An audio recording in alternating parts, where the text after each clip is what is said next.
Struggling to find where Wise hides its API key settings? In 5 minutes, you will have a token ready to integrate payments. I will walk you through the exact clicks, your profile, connect and manage apps, API tokens, and finally creating your very first token. So let us jump right in and start with the very first step. Log into your Wise account and look at the top right corner of your screen. That little icon that looks like a person or your initials? Click that. That is your profile button. This is the gateway to all your account settings, and it is where Wise puts everything related to your account configuration. Do not overthink this one. It is just the first click to get you into the settings area. Now that you are in your profile area, we need to find the section that handles third-party connections. Look through the different options on the left-hand sidebar or the menu that just opened up. You are looking for something that says Connect and Manage Apps. Click on that. This is the hub where Wise controls all integrations. If you have ever connected a tool like QuickBooks or Xero to your Wise account, it would be visible right here. But we are here for something a little different today. All right, so you are on the Connect and Manage Apps page. Now, do not get distracted by all the options here.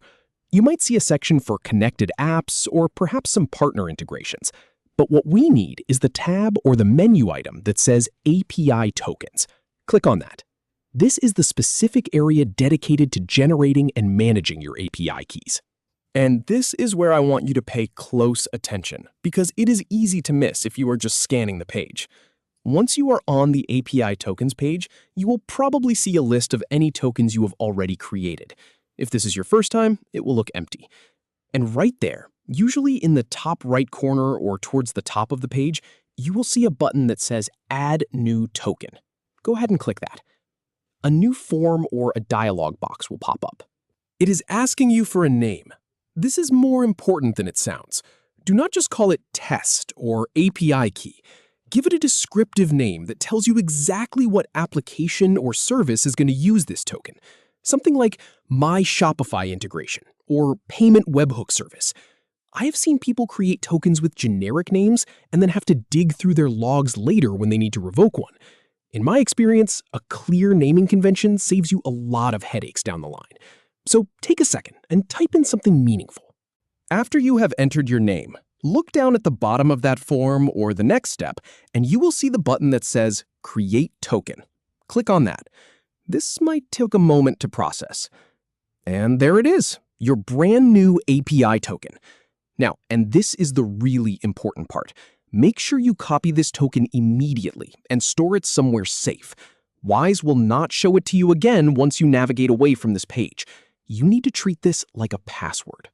Do not share it publicly. Do not paste it into a chat message on a public forum, and definitely do not commit it to a code repository that is public-facing. I recommend storing it in a password manager or an environment variable in your application right away. And that is it. You now have a functional Wise API token ready for integration. You went from not being able to find the settings to having a key that can start processing payments. Pretty straightforward once you know where to look. If you found this helpful, stick around for more tutorials just like this one.